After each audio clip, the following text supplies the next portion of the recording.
శ్రీమాత్రే నమః. శతకములు వాటి ప్రాముఖ్యత గురించి తెలుసుకుందాము. శతకము అనగా 100 శ్లోకములు గాని 100 పద్యములు గాని గల గ్రంథము. శతకము సర్వజనాదరణీయమైన శక్తివంతమైన సాహిత్య ప్రక్రియ.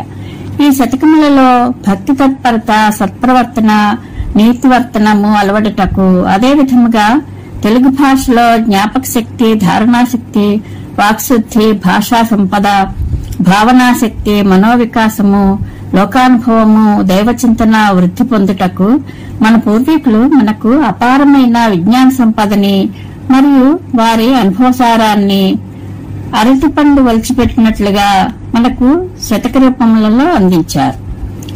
లౌకిక సంస్కృతమున మయూరిని సూర్య శతకము, భర్తృహరి సుభాషిత త్రిశతి మొదలైనవి ఉన్నాయి.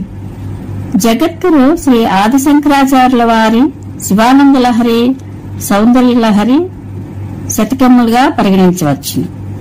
శతకములు సహస్రాధికములు ఉన్న వాటిలో తెలుగులో ప్రాచుర్యంలో ఉన్నవి సుమతి శతకము, భర్తృహరి నీతి శతకము, భాస్కర శతకము, దాశరథి శతకము, నారాయణ శతకము, శ్రీకాళహస్తీశ్వర శతకము, కృష్ణ శతకము, తెలుగు బాల పద్యాలు, వేమన శతకము మొదలైనవి. ఈ శతకముల పేర్లు, వాటిలోని కొన్ని పద్యములు చాలా మంది వినే ఉంటారు. ఈ శతకములలో ప్రాచీనము అగ్రగణ్యమైనది సుమతి శతకము. ఇందులో రాజనీతి, గృహనీతి, సమాజనీతి మొదలైనవి సుబోధకమైన శైలిలో చెప్పబడినవి. రెండవది భాస్కర శతకము.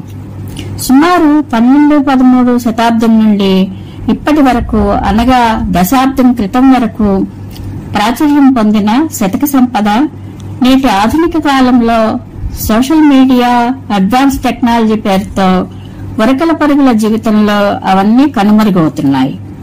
నేటి తరం పిల్లలకు సుమతి, భాస్కర శతకాదులు, తెలుగు బాల పద్యాలు ఏమీ తెలియడం లేదు. ఎందుకంటే మొన్నటి వరకు ట్వింకిల్ ట్వింకిల్ లిటిల్ స్టార్ అని, జానీ జానీ ఎస్పాప అని రైమ్స్ నేర్పించేవారు. ప్రస్తుతం పిల్లలను దగ్గర కూర్చోబెట్టుకుని విద్యాబుద్ధులు నేర్పించడానికి ఏమాత్రం ఓపిక, తీరిక లేని పెద్దలు పిల్లలకి సెల్ ఫోన్ లో మాషా అండ్ బేర్ లాంటి వీడియోలు పెట్టి ఇస్తున్నారు. ఇందులో మాషా విపరీతమైన అల్లరి చేస్తుంది. అలాంటివి పిల్లలకు ఆకర్షణీయంగా ఉంటాయి. వాటికి అలవాటు పడిన పిల్లలు ఫోన్ ఇస్తే కానీ అన్నం తినరు, పాలు తాగరు. వాటి వల్ల అల్లరి, మొండితనం పెరగడం తప్పించి విజ్ఞానం, నీతి లాంటివి రావు. సరికదా పిల్లలలో ఆలోచన శక్తి తగ్గిపోతుంది, దృష్టిలోపం కలుగుతుంది. వాళ్ళ అల్లరి భరించలేక బొడ్డుగుండానే పిల్లల్ని స్కూల్లో వేస్తున్నారు. ఇంట్లో పేరెంట్స్ ఆంటీలు, అంకుల్స్ అవుతున్నారు.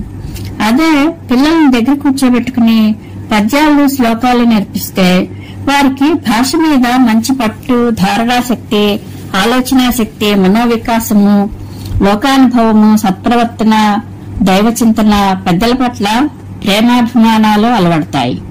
పిల్లలకు పసితనంలో ఏది నేర్పిస్తే వారి జ్ఞానం అలా వృద్ధి చెందుతుంది. శతకవాంగ్మయం కనుమరుగవకుండా భావితరానికి అందించే ప్రయత్నం చేద్దాం.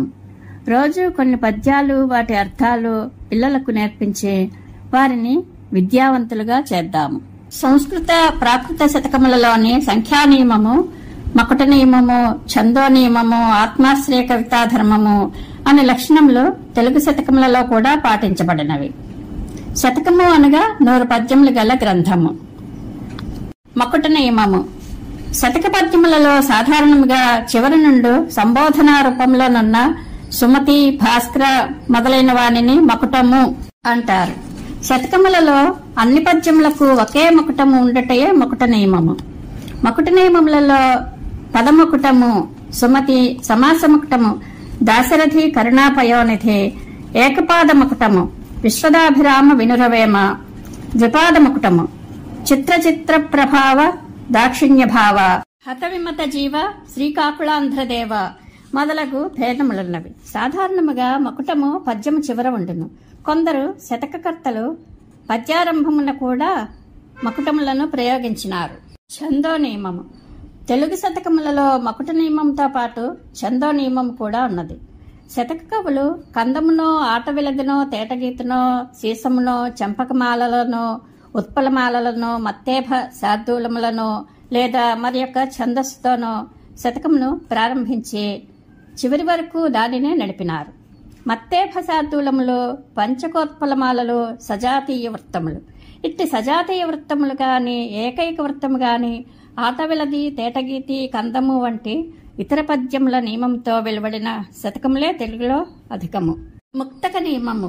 శతక పద్యములు వేటికవే స్వతంత్రములు కనుక శతకములు ముక్తక కావ్యములు అనవచ్చును. శతక పద్యములన్నింటికీ సంబంధమును కూర్చు కథాసూత్రము ఉండదు. శతక కవి అనేక కథావస్తువులను దృష్టాంత రూపమున ఉదహరించును. వాటిని విస్తరించి వ్రాయి ఉద్దేశము అతనికి ఉండదు.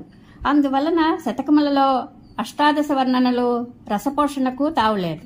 కానీ భక్తిభావమునకు శతకములందు అగ్రస్థానము ఇయ్యబడినది. కొందరు కవులు నీతి ధర్మతత్వములను ప్రవచించినారు. కొందరు చరిత్ర, భాగవత, రామాయణాది కథా సంగ్రహములను శతక రూపమున చెప్పారు. ఆత్మానుభూతి. శతకములు భావప్రధానములు, భక్తి శతకములు కవి ఆత్మానుభూతి ప్రధానములు. భక్తి శతకములందే కాక కొన్ని నీతి శతకములందును కవులు తమ ఆత్మానుభూతిని వ్యక్తీకరించినారు. ఇవి శతక లక్షణములు. శతకములలోని పద్యములు, వాటి అర్థములను తెలుసుకుందాం. అప్పిచ్చువాడు వైద్యుడు ఎప్పుడు నిడతెగక పారు నేరును ద్విజుడున్ జప్పడిన యోరనుండము చొప్పడకున్నట్టు యోర జరకుము సుమతే.